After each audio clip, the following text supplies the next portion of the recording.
Devon since he was 18, and the only thing he remembered of his parents was the occasional reminder not to screw up. All this devotion William showered on his children was alien, and it made Devon uncomfortable, especially since William seemed determined to treat Devon like a son now that he was marrying Ashley. Devon started to get out when he saw Ashley fly through the door, a wide smile on her face, her eyes sparkling as she saw him. What the hell? He hurried toward her, a frown on his face. "Ashley, you should have stayed inside. I would have come for you." In response, she laughed, the sound vibrant and fresh among the sounds of traffic. Her long blonde hair hung free tonight instead of being pulled up by a clip in her usual careless manner. She reached for his hands and squeezed as she smiled up at him. "Really, Devon, what could happen to me?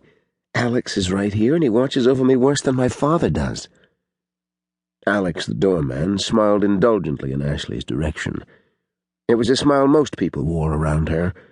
Patient, somewhat bemused, but nearly everyone who met her was enchanted by her effervescence.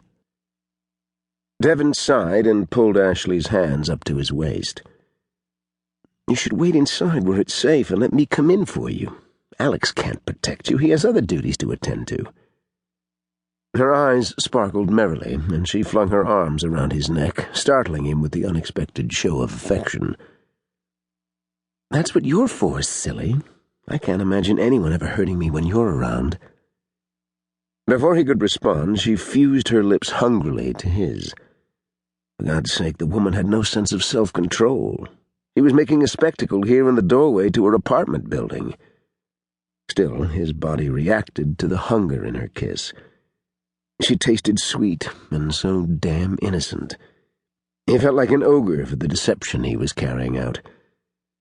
But then he remembered that Copeland hotels would finally be his, or at least under his control. He would be a force to be reckoned with worldwide. Not bad for a man who'd been told that his sole ambition should be not to screw up. Carefully he pulled her away and gently offered a reprimand. "This isn't the place, Ashley. We should be going. Carl is waiting for us." Her lips turned down into a momentary frown before she looked beyond him to Carl, and once again she rushed forward, a bright smile on her face. He shook his head as she greeted his chauffeur, her hands flying everywhere as she spoke in rapid tones. Carl grinned. The man actually grinned as he handed Ashley into the car. By the time Devon made it over, Carl had already reverted back to his somber countenance. Devon slid into the back seat with Ashley, and she immediately moved over to nestle into his side. "Where are we eating tonight?" she asked. "I planned something special." As expected, she all but pounced on him, her eyes shining with excitement. "What?" she demanded. He smiled. "You'll see." He felt, more than heard, her faint huff of exasperation, and his smile broadened. One thing in Ashley's favor was that she was extraordinarily easy to please.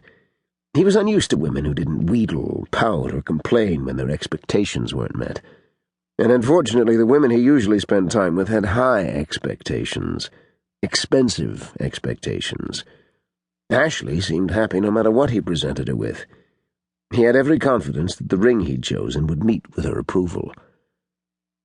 She nestled closer to him and laid her head on his shoulder. Her spontaneous demonstrations of affection still unbalanced him. He wasn't used to people who were so unreserved. William Copeland felt that Ashley needed someone who understood and accepted her nature.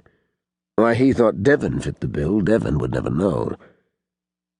When they married, he would work on getting her to restrain some of her enthusiasm.